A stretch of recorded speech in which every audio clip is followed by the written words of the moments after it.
Silaturrahim itu nikmat. Keluar rumah pagi hari mencari nafkah dan rizki itu nikmat.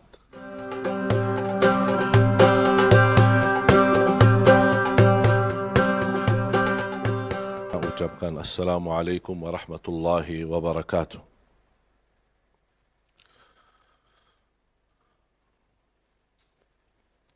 Alhamdulillah wa syukrillah. Apapun keadaan kita harus belajar selalu bersyukur kepada Allah Subhanahu wa taala. Bagaimana kita menghadapi ujian yang cukup memberatkan kondisi dan keadaan kita. Tapi jangan lupa bersabda Rasulullah sallallahu alaihi wasallam,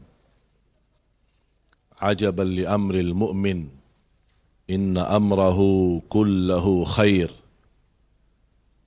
Rasulullah SAW ta'ajub terhadap keadaan seorang mukmin.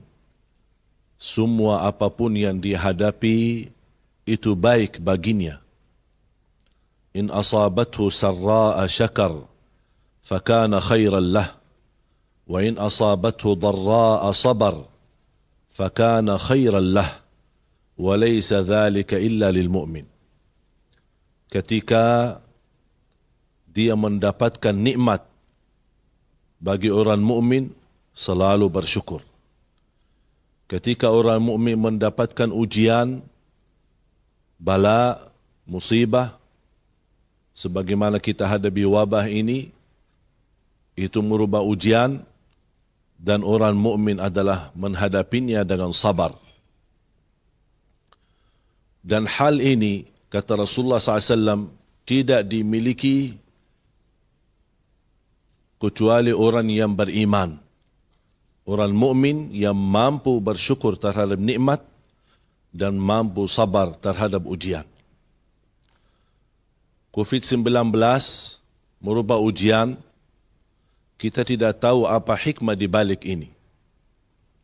Tetapi ingat perkataan Sayyidina Umar bin Khattab radhiyallahu anhu, "Nahrubu min qadarillah ila qadarillah." Kita menghadapi takdir, tapi tidak boleh kita lawan takdir kecuali dengan takdir itu sendiri. Sebagaimana ketika terjadi ta'un, wabah ta'un di zaman Umar bin Khattab radhiyallahu an, dan beliau meminta dan memerintahkan orang yang ada di negeri Asyam tidak boleh keluar. Yang ada di luar negeri Asyam tidak boleh masuk ke negeri Asyam. Ada orang komplain kepada Sayyidina Umar. Dia berkata, ini kan qadarullah. Jadi tidak apa-apa kalau kita masuki ke negeri tersebut yang ada ta'un, wabah itu. Kalau memang Allah takdirkan kita kena, pasti kita kena. Kita tidak bisa lari daripada takdir Allah Subhanahu wa taala. Sayyidina Umar ibn al-Khattab radhiyallahu anhu berkata, kita lari dari takdir Allah dengan takdir Allah. Berarti usaha itu, ikhtiar mencegah itu takdir. Allah mentakdirkan kita menghadapi COVID-19, Allah pula mentakdirkan kita punya ikhtiar, punya pilihan untuk mencegah. Tidak boleh kita menyerahkan diri terhadap takdir dan membuang diri di tempat yang bahaya beralasan itu takdir. Makanya jamaah sekalian, salah satu bukti keimanan kita terhadap takdir, kita mampu merubah takdir itu. Kita mampu merubah nasib itu. Karena Allah sendiri berfirman dalam Al-Quran, Inna Allah la yughayyiru ma biqawmin hatta yughayyiru ma bi anfusihim. Allah tidak akan merubah nasib satu kaum. Sekarang nasib kita menghadapi COVID-19. Bagaimana nasib yang baik? Kita bersatu melawan COVID-19. Kita bersatu melawan corona. Satu membantu satu. Cuba bayangkan kalau semua masyarakat terlibat, saling membantu, saling menolong, kalau dalam kondisi keadaan, kalau satu membantu satu, insya-Allah kita mampu mengatasi masalah ini. Kita punya ikhtiar dan wajib kita melaksanakan ikhtiar itu karena takdir. Dan itu merubahkan takdir bukan di tangan Allah, tapi di tangan kita. Kita yang punya pilihan. Tidak boleh ada orang berkata, Allah takdirkan saya masuk neraka, berarti saya terima masuk neraka. Saya harus berusaha untuk mencegah diri dari api neraka dan saya memperjuangkan diri agar menjadi ahli surga. Inilah kondisi COVID-19. Jamaah sekalian yang dimuliakan Allah Subhanahu wa taala, masyarakat se-Indonesia di tanah air yang aku cintai, bagaimana kita bisa pertama kita selalu ingat kebesaran Allah Subhanahu wa taala. Saya beberapa waktu kemarin renungkan fikiran, muhasabah. Memfikirkan kondisi yang terjadi. Jangankan kita, negeri kita Indonesia, seluruh negara menghadapi ujian ini. Saya berfikir dan merenungkan fikiran ini. Ternyata kita selama ini banyak nikmat yang mohon maaf dan sayang sekali kita tidak sadarkan dan kita tidak syukuri. Ternyata salat Jumat dan jamaah selama ini kita laksanakan sebelum COVID-19 itu nikmat yang luar biasa. Silaturrahim itu nikmat. Keluar rumah pagi hari mencari nafkah dan rezeki itu nikmat. Kita menantar anak kita sekolah atau dia bersama teman-temannya pergi sendirian itu nikmat. Kita beraktivitas. Orang bekerja sepanjang seminggu. Ketika sudah hari libur, Sabtu dan Ahad, dia membawa keluarganya, ada yang ke pantai, ada yang ke mall, ada yang jalan-jalan. Ternyata itu juga nikmat. Pulang pergi dengan rasa nyaman, itu nikmat. Kita beraktivitas, apa yang kita suka makan di mana, pergi dengan rasa nyaman, tidak pernah ada rasa takut. Ternyata itu pun nikmat. Tapi ingat, nikmat itu tidak selalu kekal. Bisa berubah. Dan ini buktinya. Dengan hadirnya COVID-19, banyak nikmat yang kita selama ini kita nikmati, tapi tidak kita syukuri. Kita merasa nyaman-nyaman saja. Tetapi ternyata Allah rubahkan nikmat-nikmat yang selama ini kita nikmati, tapi kita tidak syukuri. Kata Umar bin Khattab radhiyallahu anhu, "Ikhshawshinu fa inna an-ni'mata la tadum." Belajar hidup susah karena nikmat itu tidak selalu dijamin kekal. Kenyataannya, siapa di antara kita yang bisa merasakan nikmat yang berlalu? Sekarang ujian pun akan berlalu. Tapi ujian ini tidak akan berlalu begitu saja. Dan kita diam diri saja, tetapi harus kita ada ikhtiar. Di dalam pandangan Islam, ada 5 darurat yang disebutkan hal utama dalam Islam. Hifdzul din, hifdzul mal, hifdzul nafs, hifdzul aql, dan hifdzul ird. Ada 5 di dalam pandangan Islam wajib kita jaga.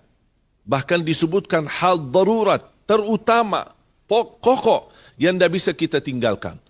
Yang pertama, menjaga agama. Yang kedua, menjaga nafsu, jiwa. Yang ketiga, menjaga harta. Yang keempat, menjaga akal. Dari semua hal-hal yang mengganggu dan merusakkan akal kita. Narkoba, minuman keras, membuat mabuk, hal-hal yang bisa menghilangkan kesadaran akal kita. Terus yang kelima, menjaga kehormatan diri. Di antara yang disebutkan darurat yang kelima ini, ada 5 darurat hal pokok dalam agama adalah hifdzun nafs, menjaga jiwa. Allah berfirman, "Wala tulqu biaidikum ila tahlukah." Jangan sekali-kali kamu membuang diri di tempat yang membahayakan.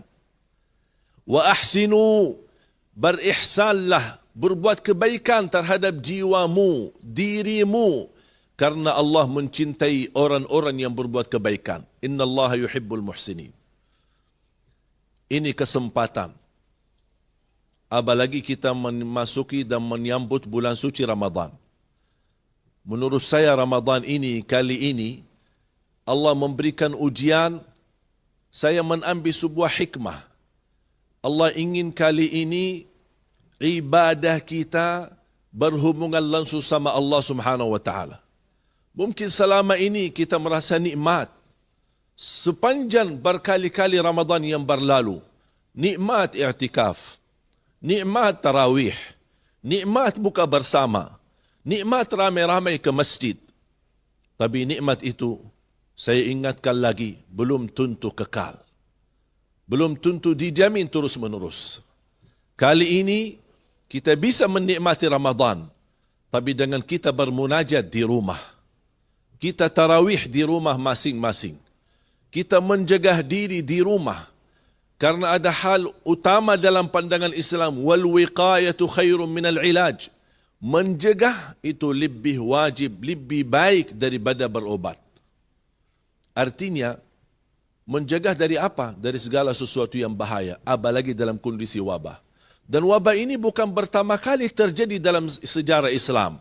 Banyak sudah disebutkan oleh para ulama cerita-cerita. Sebagai Imam Ibnul Jauzi di tahun 440-an sudah menceritakan wabah. Sambil beliau menggambarkan masjid tertutup, pasar-pasar tertutup, sambil jalan-jalannya sepi, tidak ada satu pun orang yang jalan. Begitu kondisi dan keadaan. Dan ini sudah terjadi berkali-kali. Bahkan Al-Imam Syafi'i yang kita ikuti mazhabnya. Cuba tolong orang yang ingin betul-betul mengikuti pandangan Imam Syafi'i. Dan saya yakin Imam Syafi'i kalau masih hidup dan masih ada di tengah kita akan mewajibkan kita diam di rumah. Karena itu pandangan Islam. Apa kata beliau? Kalau ada orang, ini dalam satu fikih, di kitabnya Al-Um, kata beliau rahimahullah, kalau ada seorang yang ditagih hutang, ditagih, dia ada hutang, dan tapi dia tidak mampu melunasinya. Dan pemilik hutang ini lagi dicari, dikejar. Dia saking takutnya, karena dia malu menghadapi orang-orang yang mencarinya, dan dia tidak merasa nyaman Jumatan. Apa kata Imam Syafi'i? Dia boleh tinggalkan Jumatan dan diam di rumah. Diganti dengan salat zuhur. Bayangkan, ini fikih Imam Syafi'i. Kalau ada orang kejar kita, ada hutang, boleh kita tinggalkan Jumat. Masa karena wabah ini, masih ada orang yang meributkan, tidak boleh kita tinggalkan Jumat? Semenjak datangnya corona ini, COVID-19, saya tidak Jumatan dan saya tidak melaksanakan salat berjamaah hanya di rumah bersama keluarga. Tidak beraktivitas kemana-mana. Selalu berusaha menjaga karena itu perintah Islam. Itu perintah Nabi kita Nabi Muhammad sallallahu alaihi wasallam. Sebagaimana Abdullah bin Abbas pernah menggambarkan ketika turun hujan besar. Ini di hadis sahih Bukhari dan Muslim. Beliau menyuruh muazzin ganti kata hayya 'alas salah, hayya 'alal falah dengan ucapkan sallu fi buyutikum, salatlah kalian di rumah masing-masing. Ada orang yang mengingkari kok muazzin merubah kata-kata azan. Mana hayya 'alas salah yang selama ini kita dengar? Mana hayya 'alal falah? Sambil datangi ke Abdullah bin Abbas. Apa ini? Mungkar besar. Perbuatan sesuatu yang tidak pernah terjadi. Apa kata beliau? Kalian mengingkari perilaku saya, menyuruh muazzin menggantikan hayya 'alas salah, hayya 'alal falah dengan ucapkan sallu fi buyutikum, salatlah kalian di rumah. Hal ini sudah dilakukan orang yang lebih baik daripada saya dan daripada kalian. Itulah Nabi Muhammad sallallahu alaihi wasallam.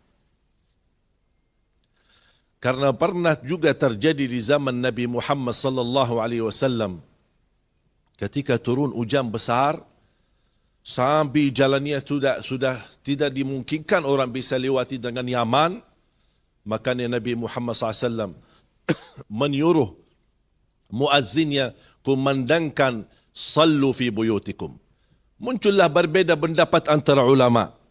Ada yang berkata tetap laksanakan azan sebagaimana hayya 'ala salah hayya 'ala falah, tetap la ilaha illallah, begitu selesai azan baru disampaikan kataan sallu fi buyutikum, salatlah kalian di rumah masing-masing. Itu menurut pandangan mazhab Syafi'i dan ada beberapa mazhab yang lain. Intinya para jamaah sekalian dimuliakan Allah Subhanahu wa taala, COVID-19 bukan penyakit yang kita anggap remeh. Ini kita hadapi musuh yang sangat luar biasa serius untuk menerangi kita. Kita harus berhati-hati dan waspada. Kemarin saya membaca berita di negara Arab Saudi. Satu hari lebih dari 1.300 orang-orang yang kena corona. Padahal di Arab Saudi itu sudah lockdown. Sudah benar-benar luar biasa ketat. Sudah diliburkan. Sekolah tidak ada. Bahkan orang yang keluar untuk belanja saja, belanja buat makanan dan kebutuhan, bisa kena denda sampai 40 juta rupiah. Tapi begitu luar biasa aturan mereka ketat, tapi begitu juga kena penyakit corona. Gimana kondisi kita?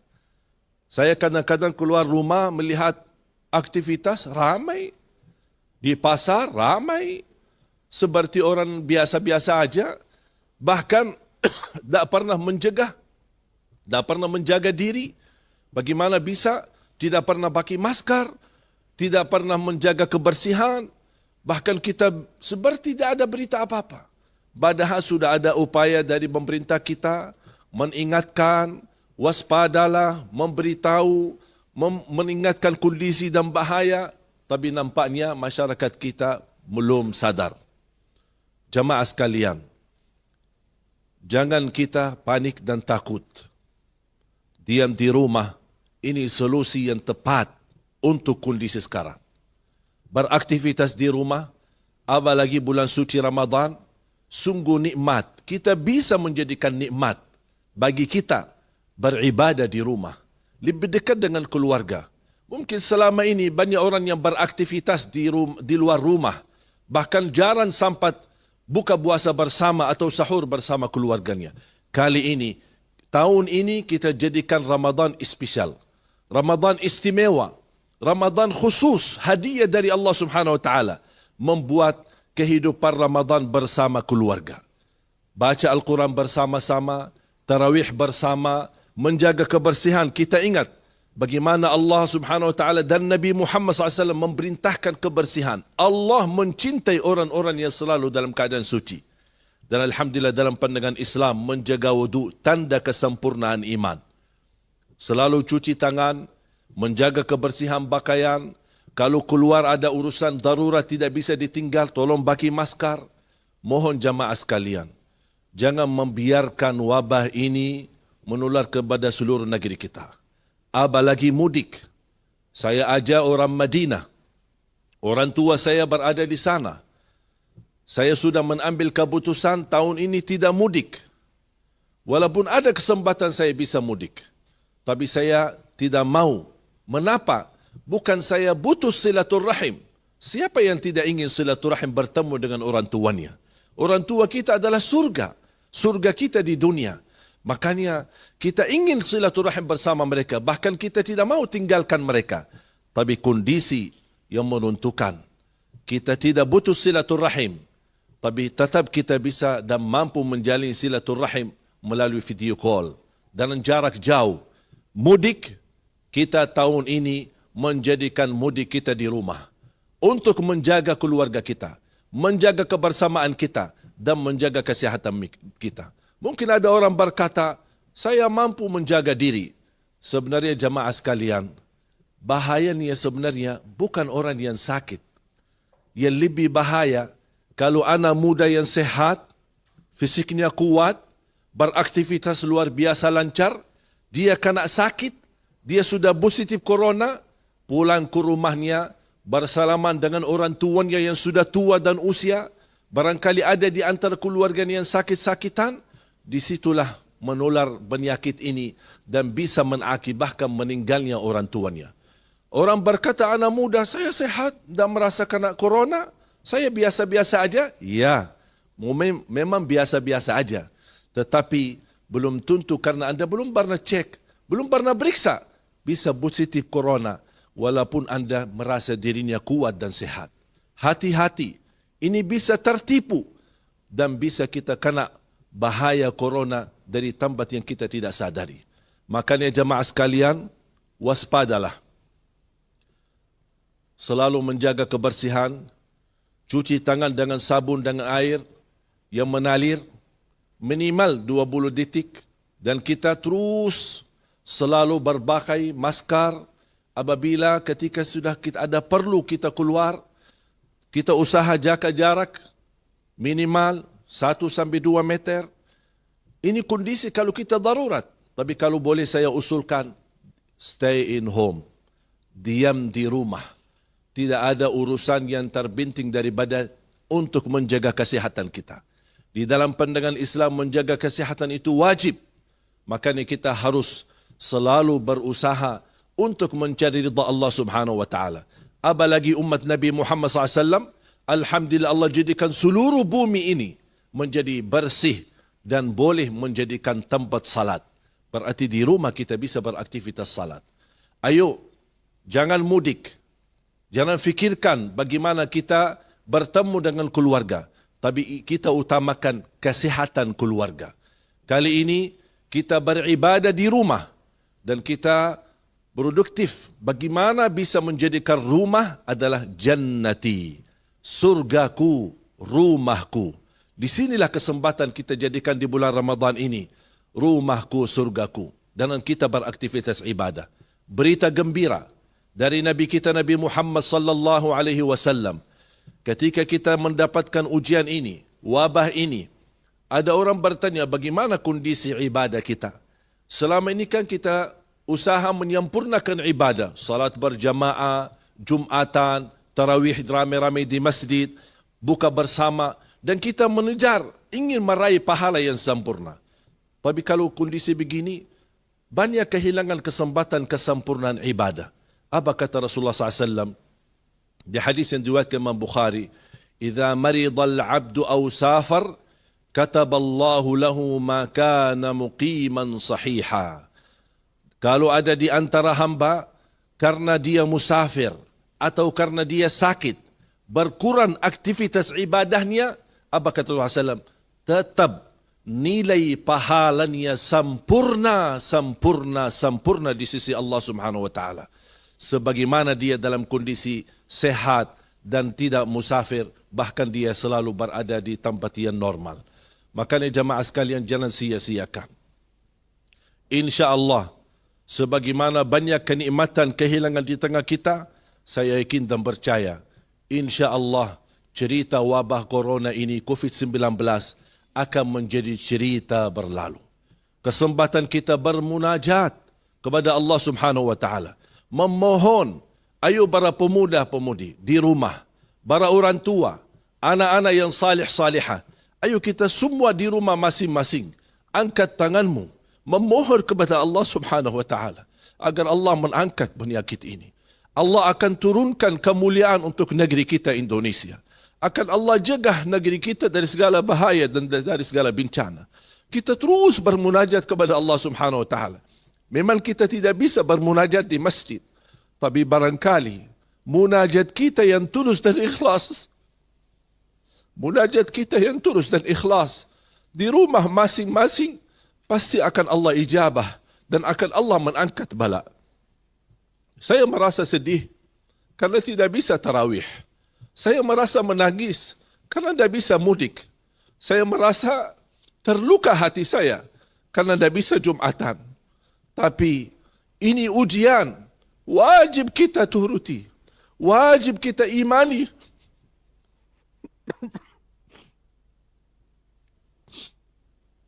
Wajib kita percaya takdir Allah. Dan kita lawan takdir dalam takdir. Jangan kita orang keras kepala. Kita harus bermunajat kepada Allah. Karena tidak ada bala yang Allah turunkan. Pasti berlaku kita dan dosa-dosa kita. Dan bagaimana Allah angkat bala? Dengan taubat kita. Bermohonan kita.